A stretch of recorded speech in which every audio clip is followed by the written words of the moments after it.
పాపం పండింది. Jagtial town CI Natesh suspend.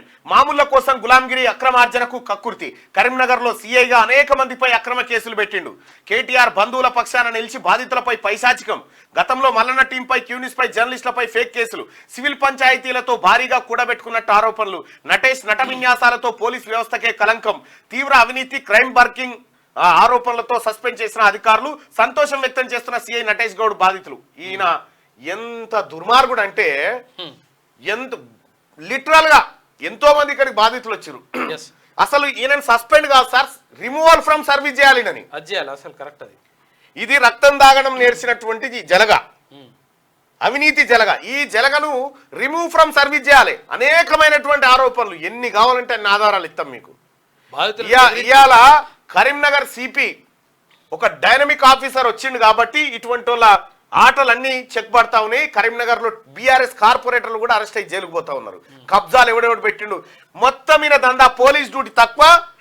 ఆ కేటీ రామారావు సిటీ రామారావు ఎవడు ఉంటాడు కాడ, వీళ్ళంతా కలిసి ఏం చేశారంటే భూములు కబ్జా పెడుతుంటే వాళ్ళకు ఒత్తాసు వలుక్కుంటా ఈయన దొంగ కేసులు పెట్టేది.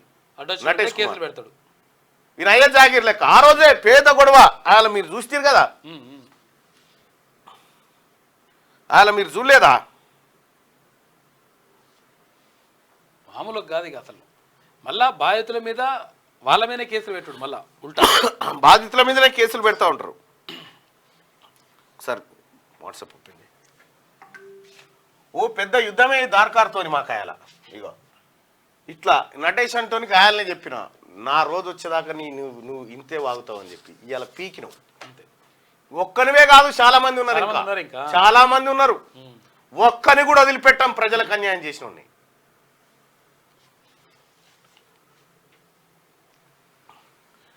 ఇక పాపం బండింది. జగిత్యాల టౌన్ సే నటేష్ మొత్తం అక్రమాలే, మొత్తం లేస్తే ఇవ్వాలి ఏం అక్రమం చేయాలనేది. దొంగన జైల్లో ఉండాల్సిన పోలీస్ స్టేషన్ ఎటుగా పెడతారా?